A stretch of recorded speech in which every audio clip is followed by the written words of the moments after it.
मम्मा आज मेरे लिए न्यू ड्रेस खरीदो ना। पाड़ा अभी ये मैंने लिया था ना, अभी अगले महीने ले लेंगे। नमस्ते बहन जी। नमस्ते भैया। संतरे दे दूं? दे दीजिए 2 किलो।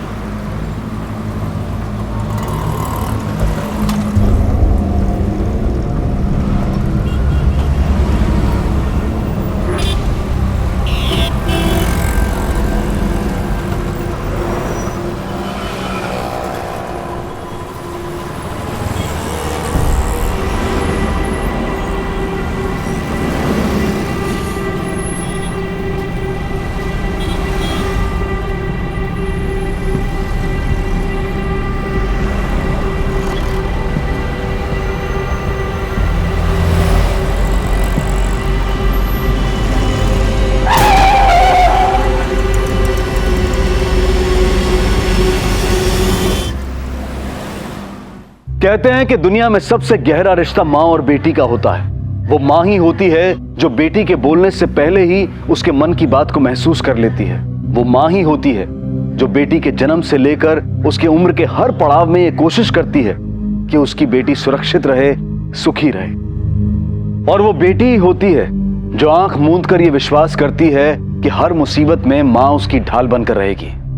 मगर यह भी सच है कि आज हमारी तेजी से बदलती सोच ने हमारी जिंदगी की सड़क को लालच और अविश्वास के ऐसे गड्ढों से भर दिया है कि जिन पर चलते हुए माँ बेटी जैसे पवित्र रिश्ते न केवल कटघरे में खड़े नजर आने लगे हैं बल्कि जानलेवा भी साबित हो रहे हैं। ए अलका, चल उठ। तेरे को बोल रही हूँ, चल बाहर आजा, तेरी जमानत हो गई है। चल उठ।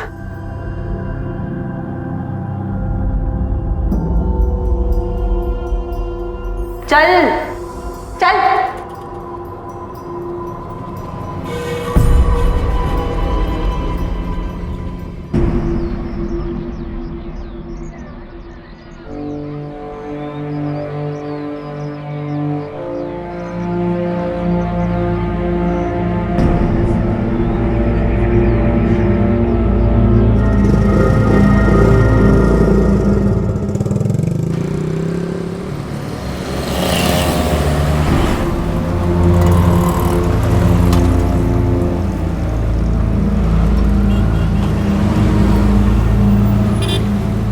क्रिश,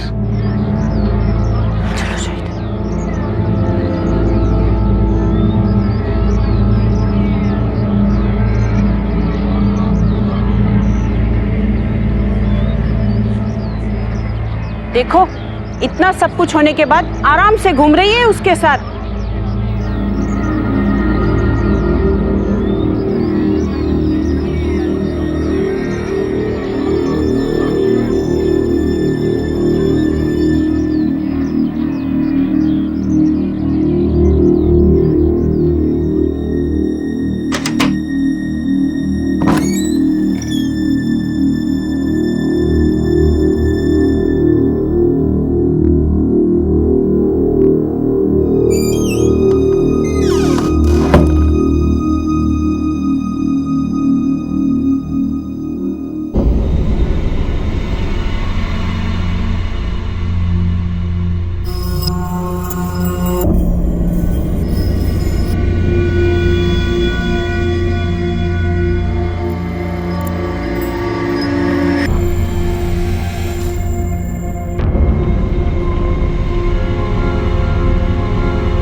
अलका, संभालो अपने आप को।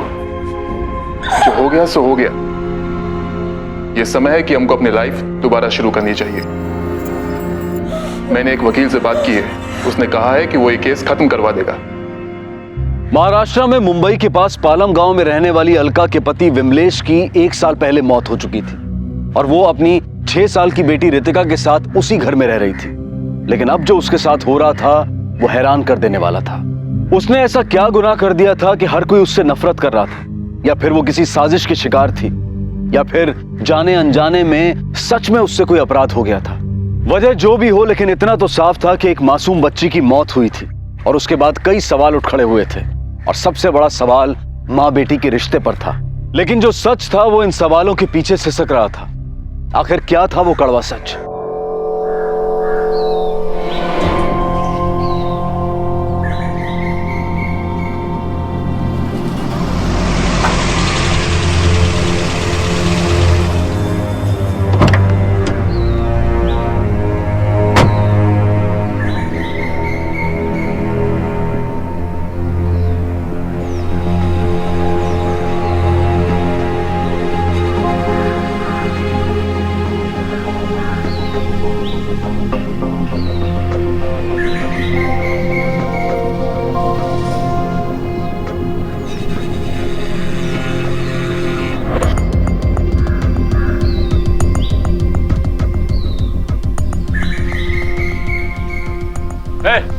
क्या नाटक लगा रखा है? निकलो यहाँ से, निकलो। हटाओ इसको। मैंने कहा ना मैं यहाँ से कहीं नहीं जाऊंगी। हटाओ। पद से निकल जा वरना बहुत ठुकाई होगी तेरी। चल। अरे कैसे नहीं जाएगी? नहीं जाऊंगी मैं यहाँ से। कैसे नहीं जाएगी? छोड़ दे।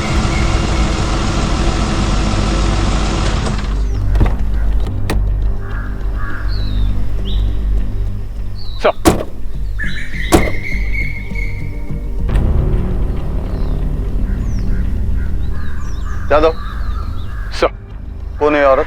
सर मर्डर का केस चल रहा है इस पर। इससे बचने के लिए फालतू में ड्रामा कर रही है, जबकि इसने सर जानबूझकर अपनी बेटी को एक्सीडेंट में मारा है। इसे मेरे कैबिन में भेज दो, मुझे बात करनी है। सर।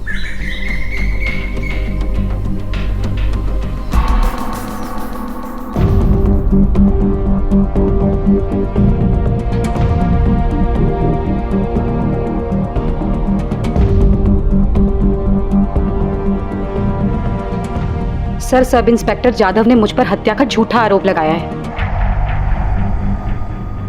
सर, अब आप ही कुछ कीजिए। Shiv sir. You take charge of this case. मैं जादव से बोल दूंगा, he'll give you all the details. Yes sir. Sir, मेरे हस्बैंड की मौत के बाद मैं और मेरी बेटी अकेले रह गए थे। मम्मा, पापा कभी नहीं आएंगे ना?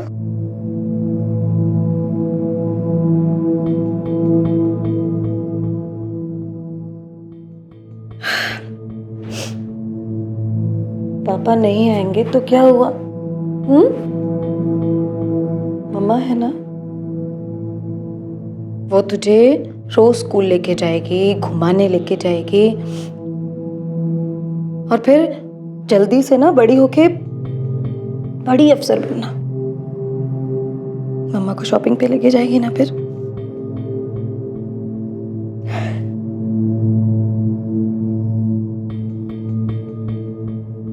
उसके बाद मैंने SKN कंपनी ज्वाइन कर ली ताकि खर्चा चलता रहे और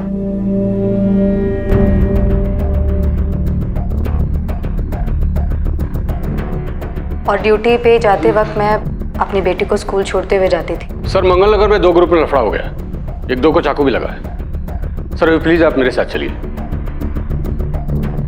इस औरत की सारी डिटेल राशन देता हूँ आपको। ठीक है। शिंदे जी सर। तुम भी मेरे साथ चलो। ठीक है सर। मैम, आप थोड़ी देर यहाँ बैठिए, मैं आकर के आपसे मिलता हूँ। जी। शिंदे माने को बोल दो मैं उनसे चाय कॉफी के लिए पूछे। ठीक है सर। आओ। माने, मैडम पूछा, पानी पूछो।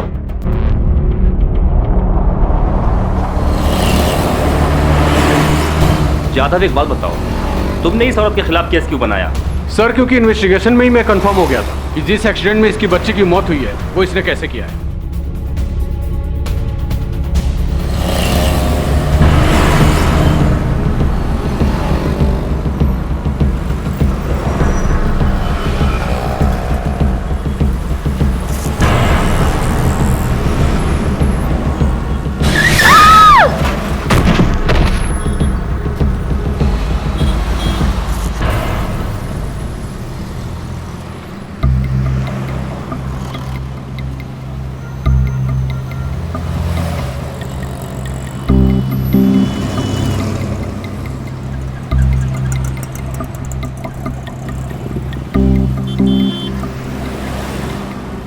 रितिका, रितिका, मारा, मारा उठ, रितिका उठ, रितिका, रितिका, मारा उठ।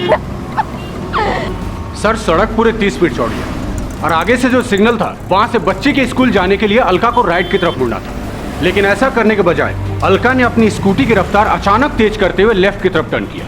सर इसलिए उस पर पहली बार मुझे शक हुआ कि एक्सीडेंट उसने जानबूझकर तो नहीं किया। लेकिन यादव, कोई माँ अपनी बेटी की जान क्यों लेना चाहेगी? एग्जैक्टली सर, यही सवाल मेरे दिमाग में आया था। इसके लिए सर मैंने उसके पड़ोसियों से पूछताछ भी की। सर जानते हैं क्या मालूम हुआ? अरे काई की माँ साहेब, सौतेली बेटी थी उसकी। सौतेली? हाँ, विमलेश ने अपनी बीवी के मरने के बाद रितिका को संभालने के लिए अलका से दूसरी शादी की थी साहब। और जब तक विमलेश जिंदा था ना साहब, रितिका को लेकर दोनों में बहुत लड़ाई झगड़ा होता था। क्या बताऊं, परेशान हो गए थे हम तो। साहब, उसकी बेटी रितिका को मैंने खुद ने कार के नीचे आने से बचाया था। बड़ी लापरवाह माँ है साहब, ऐसा लगता है वो खुद अपनी बेटी को मरवाना चाहती है।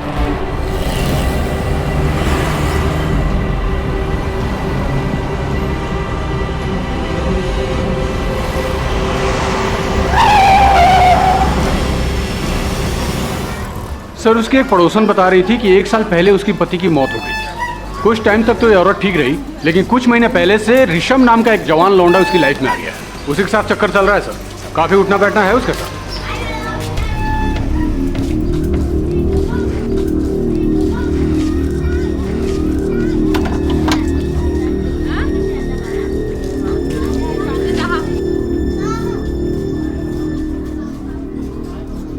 इसके मर्द को मरे अभी साल भर भी पूरा नहीं हुआ है और देखो कैसे गुलछर्रे उड़ा रही है। आस पड़ोस का भी ख्याल नहीं है इसको।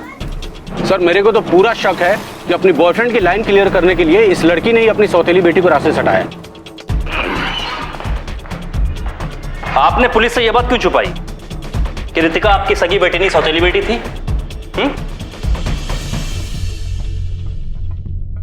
क्यों? सर इस बात का इस केस से क्या संबंध है? क्योंकि आपका अपने हस्बैंड के साथ रितिका को लेकर के रोज झगड़ा होता था। मुझसे पूछे बिना बाहर जाने की क्या जरूरत थी? परमिशन ली तूने मुझसे? परमिशन ली?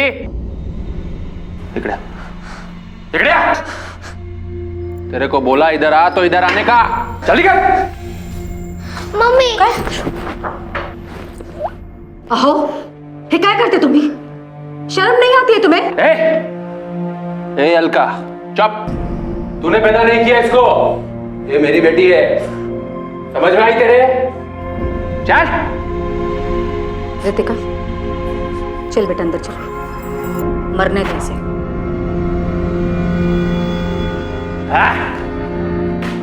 भांज साली, मेरी बेटी पे अपना हक जमाती है। आपके हस्बैंड की मौत कैसे हुई? शराब पीने से उनका लीवर डैमेज हो गया, जिस वजह से उनकी डेथ हुई। और उसके बाद ऋषभ का आपके घर आना जाना बहुत हो गया, नहीं? हाँ, ऋषभ का आना जाना है मेरे घर पर। और फिर घर का दरवाजा तुरंत बंद कर लेते थे, क्यों? हाँ सही है, मैं ही बुलाती थी उसे। भाई है मेरा, राखी बांधी है मैंने उसे। रितिका चल बेटा जल्दी से बुक निकाल, ऋषभ आ रहा है तुझे पढ़ाने। मम्मा मुझे नहीं पढ़ना है, मुझे उनके साथ घूमने जाना है। रितिका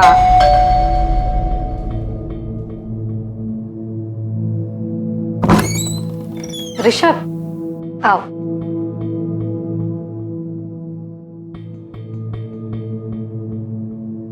ऋषभ अच्छा किया कि तुम आ। देखो रितिका बिल्कुल भी ध्यान नहीं दे रही पढ़ाई में। तुम रितिका की पढ़ाई की चिंता मुझ पर छोड़ दो। तुम मेरी बहन हो, तुमने मुझे राखी बांधी है। रितिका चलो बुक खोलो।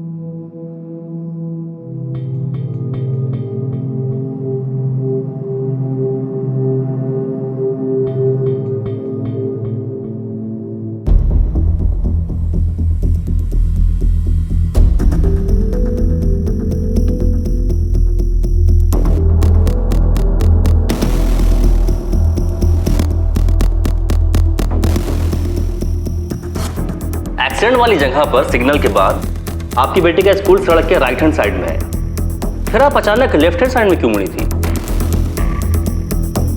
क्यों मैडम, याद नहीं आ रहा या फिर सवाल समझ में नहीं आया?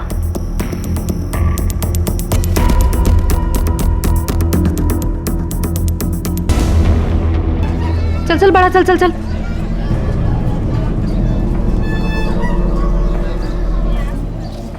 चल लवकर चल।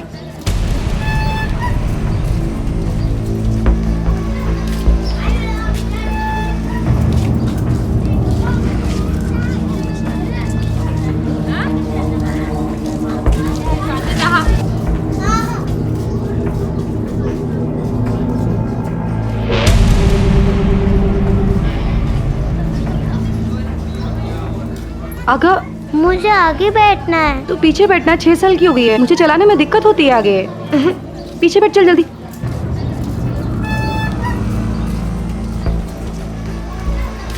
मम्मा मला फुगे पाहिजे। बड़ा उशीर होते। मम्मा फुगे ले दो ना। मम्मा प्लीज ओनली 3। ठीक है, ये लो। खुश?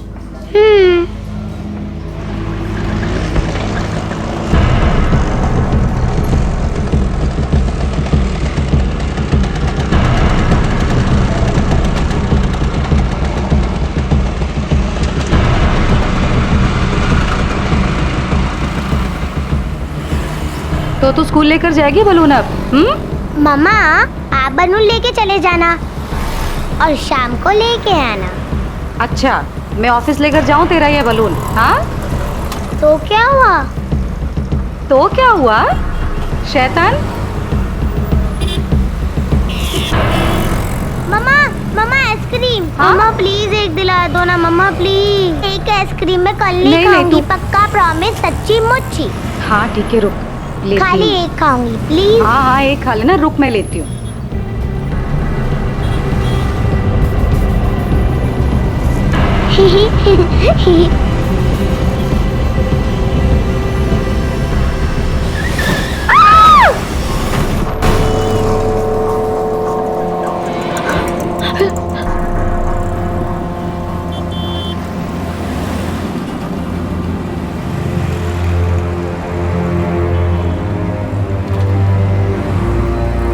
रितिका, रितिका, बड़ा बड़ा, रितिका उठना, रितिका।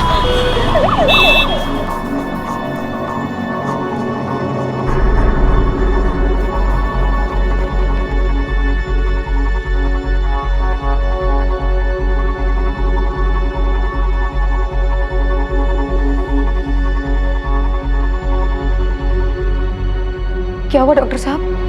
सी इज नो मोर। इनका पेपर तैयार कर दे रहा। रितिका,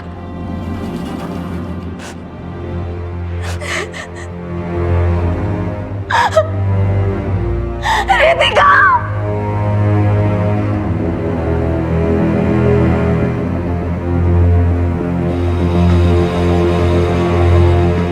मैडम मैडम आपका भी मेडिकल टेस्ट करना पड़ेगा, क्योंकि आपका जो केस है वो एक्सीडेंटल डेथ का केस है।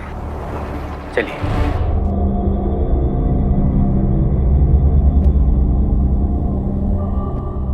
चलिए।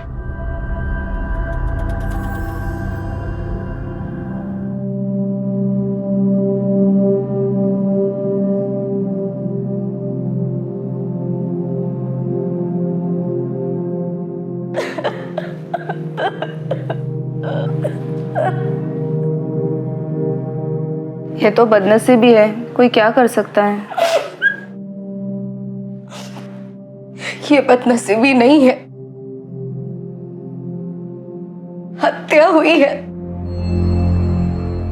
हत्या। ये क्या कह रही हो अलका? वो एक एक्सीडेंट था। नहीं ऋषभ, ये एक्सीडेंट नहीं था, हत्या हुई है। ये मेरी बेटी की हत्या हुई है इसमें। और पता है हत्यारा कौन है? वो लोग जिनकी लापरवाही के कारण सड़क पर गड्ढे बने। अगर वो गड्ढा ना होता तो मेरा एक्सीडेंट नहीं होता और मेरी बेटी नहीं मरती। अगर उन हत्यारों को सजा नहीं मिली तो उन गड्ढों के कारण और भी कई रितिकाएं यूं ही मरती रहेंगी। देखो मैडम, आपकी प्रॉब्लम समझता हूं मैं, लेकिन ये सिर्फ एक्सीडेंटल डेथ का केस बन रहा है, हत्या का नहीं। अभी क्या गड्ढे के खिलाफ एफआईआर लिखूं मैं? लेकिन सर मैंने खुद पता लगाया, सड़क के ठेकेदार का नाम प्रदीप सावंत है और इंजीनियर का नाम राज पाटिल है। सर उन लोगों को इतना तो पता होगा ही नहीं कि अगर सड़क में कोई खराबी है तो उससे किसी की भी जान जा सकती है। सर उनकी लापरवाही के कारण गड्ढा बना और मेरी बेटी की जान गई। उन लोगों के खिलाफ मर्डर का केस होना ही चाहिए। ठीक है, मैं आप लोगों की बात मान लेता हूं, लेकिन अभी मैं सिर्फ कंप्लेंट दर्ज करूंगा। पूरी जांच पड़ताल करने के बाद ही एफआईआर लिखूंगा। बोलिए बोलिए।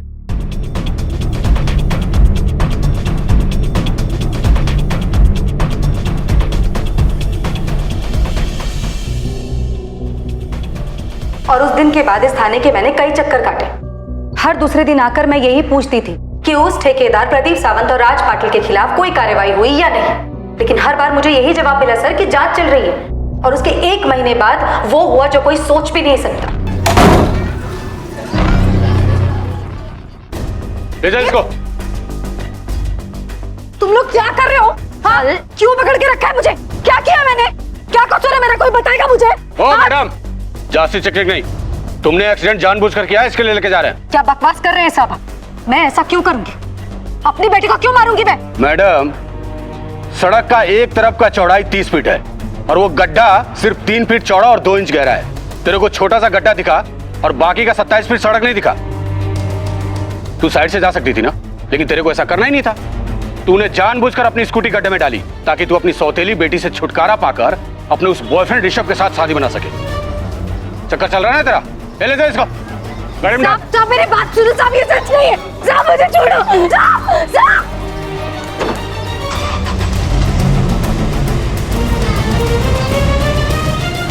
अब मैं केवल इतना कहना चाहूंगी सर कि सड़क के ये गड्ढे रितिका जैसे कई लोगों की मौत का कारण बनते हैं और सड़क बनाने वाले उन ठेकेदारों और इंजीनियर्स को सजा मिलनी ही चाहिए। ठीक है, आप अभी घर जाइए, लेकिन जब तक मेरी जांच पूरी नहीं हो जाती आप यहीं रहिएगा। जी sir.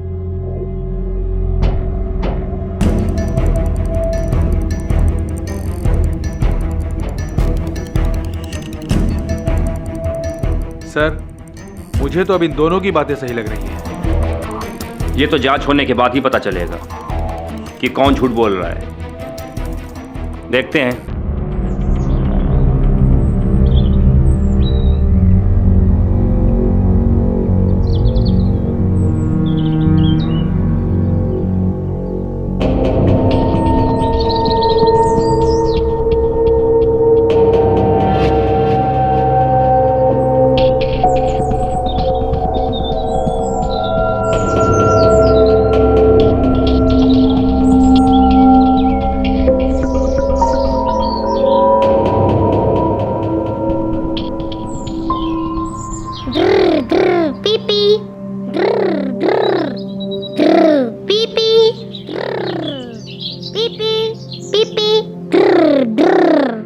Senior inspector Shiv Gaekwad एक बहुत ही मंझे हुए पुलिस ऑफिसर थे।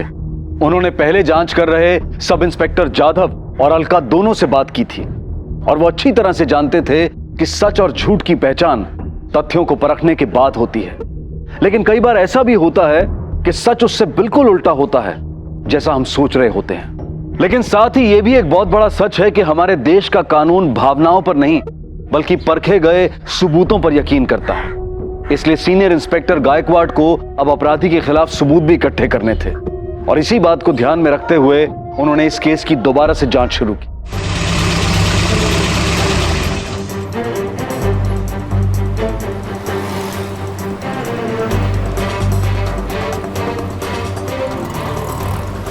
आओ।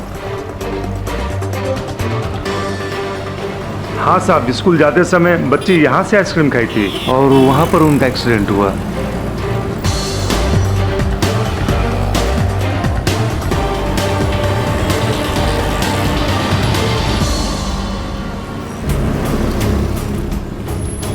शिंदे, अलका जी की जो स्कूटी थाने में रखी है ना, उसे अर्ली मॉर्निंग लेकर के यहाँ जाना। एक्सीडेंट की सच्चाई पता चल जाएगी कल। ठीक है सर, आओ।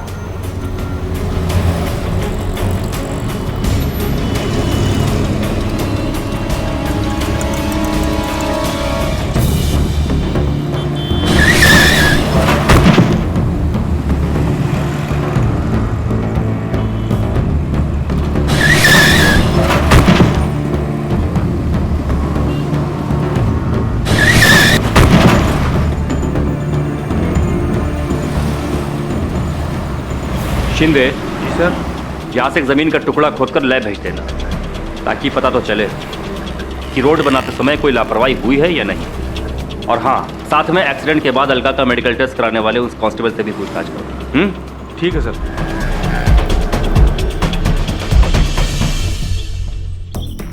साहब, उस औरत को चोट तो बहुत लगी थी। क्योंकि डेथ का केस था इसलिए मैंने उनकी मेडिकल रिपोर्ट बनवा ली है। ये देख लीजिए। ठीक है पटेल, तुम जाओ। Thank you sir.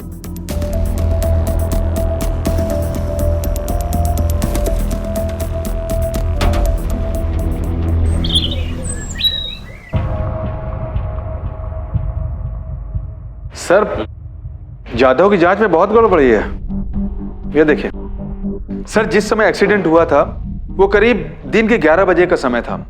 क्योंकि उस समय सड़क पर भीड़ बहुत ज्यादा रहती है, इसलिए किसी के लिए भी 40 की स्पीड से ज्यादा गाड़ी चला पाना संभव नहीं है। जबकि जाधव ने रिपोर्ट में लिखा है कि अलका जी 60 की स्पीड से गाड़ी चला रही थी। अगर अलका ने जानबूझकर ये एक्सीडेंट किया होता तो उसे वैसी चोटें नहीं लगती जैसे कि अचानक गिरने से लगती। और सर, अलका के मेडिकल रिपोर्ट की भी अनदेखी की गई है, जो ये साबित करता है कि एक्सीडेंट में अलका को भी बहुत ज्यादा चोटें आई थी। शिंदे, जाधव से कहो कि मुझे इस केस के बारे में दोबारा बात करनी है। जी sir.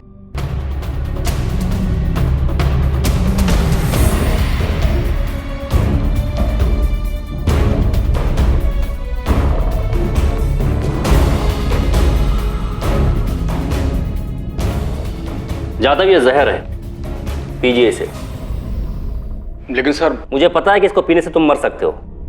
Now it's an order, पियो इसे।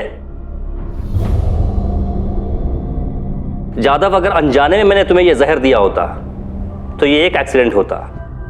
जबकि मुझे पता है कि यह जहर है, उसको पीने से तुम मर सकते हो, फिर भी मैं तुम्हें दे रहा हूं, तो यह एक हत्या हुई। खराब सड़क बनाने वाले ठेकेदार को भी पता होता है किसकी वजह से किसी की मौत हो सकती है। इसलिए रितिका का मामला एक्सीडेंट नहीं, जानबूझकर की गई हत्या है। और तुमने तो बिना जांच की तह तक जाए हुए एक मां को हत्यारा बना दिया। जाधव, तुम्हारी इस लापरवाही से हम सब शर्मिंदा हैं और तुम्हें भी इसका खामियाजा भुगतना पड़ेगा। ठेकेदार प्रदीप सावंत को थाने में बुलाओ और उसे कहो कि पूरी फाइल लेकर के आए। सर।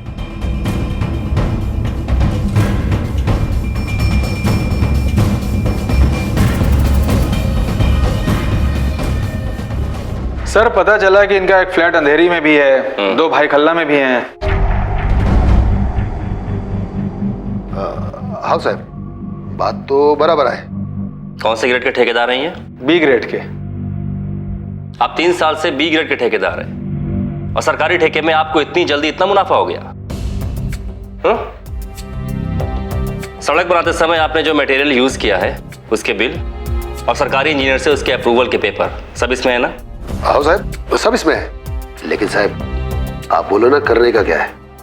आप जो बोलेंगे मैं वही करूंगा। अब जो करना है पुलिस करेगी। और हाँ, मुझसे पूछे बगैर शहर के बाहर मत जाइएगा। साहब,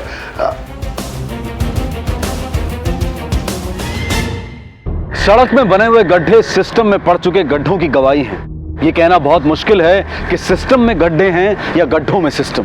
लेकिन जो भी हो, एक बात बिल्कुल साफ है कि इन गड्ढों की वजह से अब तक हजारों लोगों की जान जा चुकी है।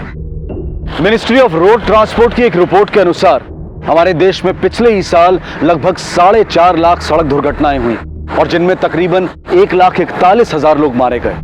और इनमें से 11,000 से ज्यादा दुर्घटनाएं सिर्फ सड़क पर बने गड्ढों की वजह से हुई, जिनमें 3,000 लोग मारे गए। और यह सब हमारी और आपकी बदकिस्मती नहीं है कि देश भर में हर दिन हर घंटे लगभग 16 लोग यानी कि तकरीबन हर चौथे मिनट में हमारे किसी अपने की हत्या कर दी जाती है। दोषी कौन है? सड़क पर बना हुआ गड्ढा, या सड़क बनाते समय लापरवाही बरतने वाले ठेकेदार, या जांच करने वाले सरकारी अधिकारी, या फिर खुद अलका जिसे सड़क पर बने गड्ढे से बचकर चलना चाहिए था। वजह जो भी हो, लेकिन हर साल गड्ढों की वजह से होने वाली मौत की लिस्ट में 5 साल की मासूम रितिका का नाम भी जुड़ गया। लेकिन अब देखना यह था कि जो लोग इसके लिए जिम्मेदार थे, क्या उन्हें अपनी हरकतों पर जरा भी शर्म थी, या फिर वो कुछ ऐसा करने वाले थे जो आपके और हमारे सड़क पर सुरक्षित चलने और जिंदा रहने के अधिकार पर एक तमाचा था।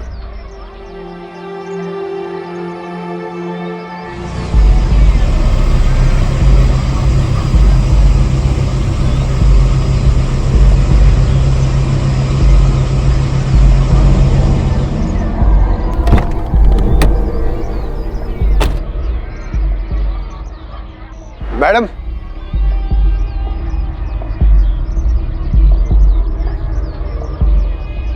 नमस्कार। मैं ठेकेदार प्रदीप सावंत। बोलो। मैडम, मैं तुम्हारी बेटी को वापस तो नहीं ला सकता, बस तुम कुछ ले दे के मामला सेटल कर दो। तुम मेरी बेटी की मौत का सेटलमेंट करना चाहते हो ना? कितने पैसे दोगे? वैसे मैडम मेरा तो कुछ बनता नहीं है, फिर भी मैं 2 लाख रुपए ले आया हूं। ठीक है।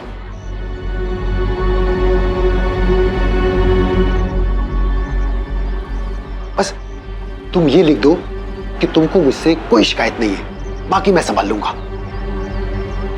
ठीक है, लिख के तो मैं दे दूंगी, लेकिन मेरी भी एक शर्त है।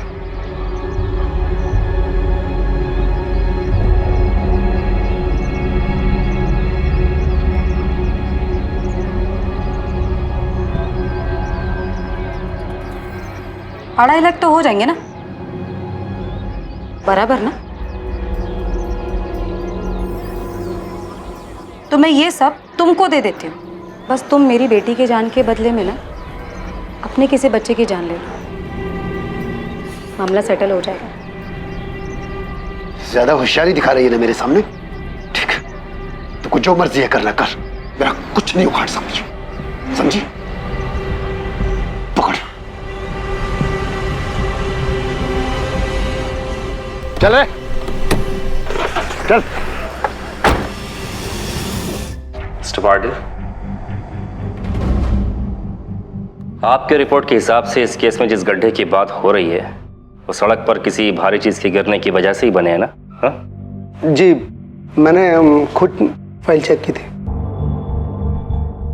एक सवाल है पाटिल साहब से, क्या बारिश का पानी इतना भारी होता है कि सड़क पर गिरती ही सड़क गड्ढों से भर जाती है? चलिए मानिए आपकी बात कि वो गड्ढा जिसकी वजह से एक बच्ची की मौत हुई सड़क पर किसी भारी चीज के गिरने की वजह से बनी है, लेकिन उसी सड़क पर और भी बहुत सारे गड्ढे हैं और वो भी आपकी ही सुपरविजन में बने हैं ना? उनके बारे में आप क्या कहेंगे? पाटिल साहब, मुझे इस सड़क की पूरी रिपोर्ट चाहिए। आप कैसी रिपोर्ट की बात कर रहे हैं? शिंदे।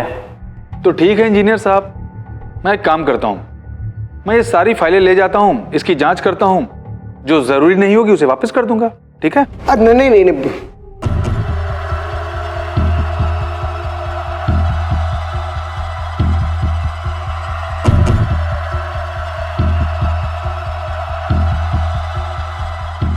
इसी में सारे पेपर्स हैं।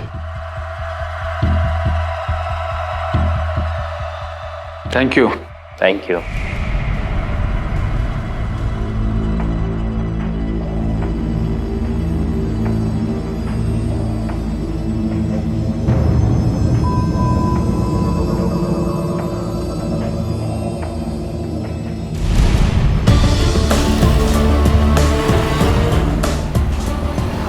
शिंदे। Yes sir. अब तुम्हें पता है ना कि हमें आगे क्या करना है? हाँ सर, अब हमें दोनों के फोन कॉल्स और बैंक के खातों की जांच करनी है, पर उसके लिए वी नीड परमिशंस। उसके लिए मैं एसपी सर से बात करता हूँ। ठीक है? ठीक है सर। जय हिंद सर।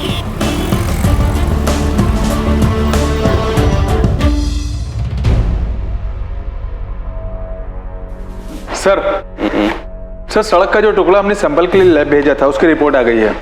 इसके अनुसार ना तो सही मटेरियल का इस्तेमाल किया गया है और ना ही सही टेक्निक का। और उनके फोन कॉल्स और बैंक रिपोर्ट?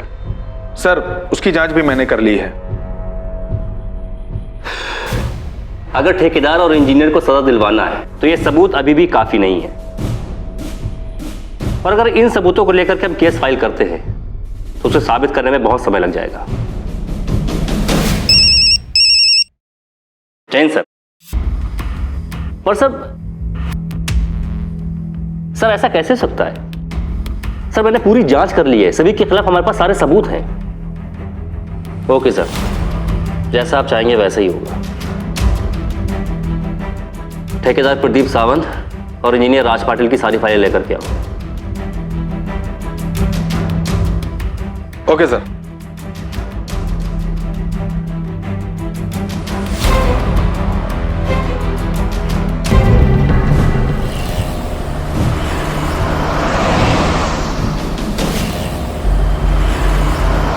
सर इसमें लैब टेस्ट की रिपोर्ट से लेकर के मटेरियल सप्लायर, आप लोग के बैंक स्टेटमेंट्स, फोन कॉल्स, सब रिकॉर्ड मौजूद है।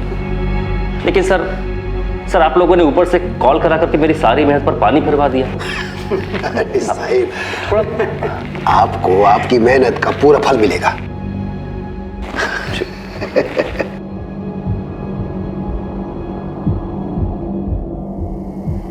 ये लीजिए, बाकी मामला रफा दफा होने के बाद।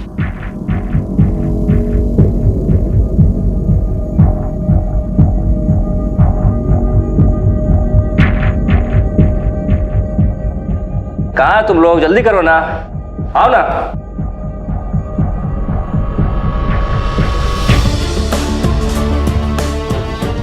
आ गया साहब। एंटी करप्शन डिपार्टमेंट से हैं सर। इधर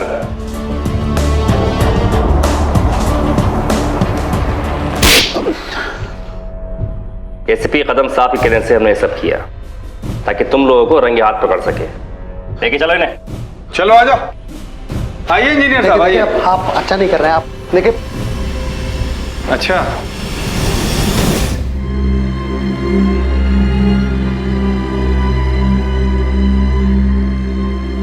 मम्मा पापा कभी नहीं आएंगे ना? पापा नहीं आएंगे तो क्या हुआ? मम्मा है ना, वो तुझे रोज स्कूल लेके जाएगी, घुमाने लेके जाएगी, और फिर जल्दी से ना बड़ी होके बड़ी अफसर बनना। मम्मा को शॉपिंग पे लेके जाएगी ना फिर।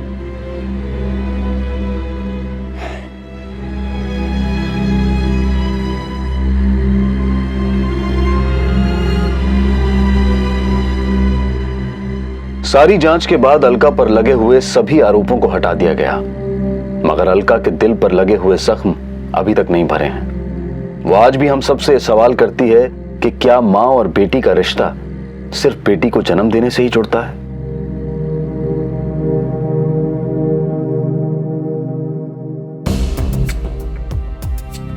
इस मामले में पुलिस ने सब इंस्पेक्टर गजानन जाधव को जांच में लापरवाही का दोषी पाते हुए उस पर विभागीय कार्रवाई की है। ठेकेदार और इंजीनियर दोनों के खिलाफ भ्रष्टाचार, रिश्वतखोरी और लापरवाही के कारण हुई हत्या का मामला दर्ज किया गया और न्यायालय ने उन्हें 10 दिनों तक पुलिस हिरासत में रखकर पूछताछ करने का आदेश दिया। हमारे देश की सरकार हर साल हजारों करोड़ रुपए केवल सड़कें बनाने में खर्च करती है ताकि हम न केवल एक बेहतर जिंदगी जी सकें बल्कि विकास की गति को भी महसूस कर सकें। लेकिन ठेकेदार प्रदीप सावंत और इंजीनियर राज पाटिल जैसे भ्रष्ट और बेईमान लोग अपने निजी स्वार्थों के लिए देश की विकास प्रक्रिया को गड्ढों में डाल देने में कोई शर्म महसूस नहीं करते। हर साल सड़कें बनती हैं और महीने 2 महीने में उनमें गड्ढे पड़ने लगते हैं और हर बारिश का मौसम सड़क को सड़क कम और गड्ढा ज्यादा बना देता है, जो हर पल कहीं किसी अलका से उसकी मासूम बेटी को छीन लेता है। अपने साथ हो रहे इस अन्याय के खिलाफ आवाज उठाएं और इन्हें मजबूर कर दें कि ये चंद रुपयों के लिए हमारी जिंदगी के साथ ना खेलें। ये सच है कि भ्रष्टाचार का गड्ढा काफी गहरा है और इसे भरते भरते काफी समय लग जाएगा, लेकिन इस सब के बीच अच्छी खबर यह है कि हाल ही में सरकार ने सड़कों की गलत डिजाइनिंग और देखभाल की कमी के कारण हुई दुर्घटनाओं के लिए संबंधित लोगों को उत्तरदायी ठहराने की घोषणा की है। हम उम्मीद करते हैं कि इसके बाद ऐसी दुखद घटनाओं में न केवल कमी आएगी बल्कि इसके लिए जिम्मेदार लोगों को सजा भी मिलेगी। इसी विचार के साथ मैं अनूप सोनी आपसे विदा लेता हूं। फिर मुलाकात होगी अगले एपिसोड में और खुलासा करेंगे एक और जुर्म का। तब तक अपना और अपने परिवार का ख्याल रखें और देखते रहें क्राइम पेट्रोल डायल 100। सबक एक को, सीख हम सबको। जय हिंद।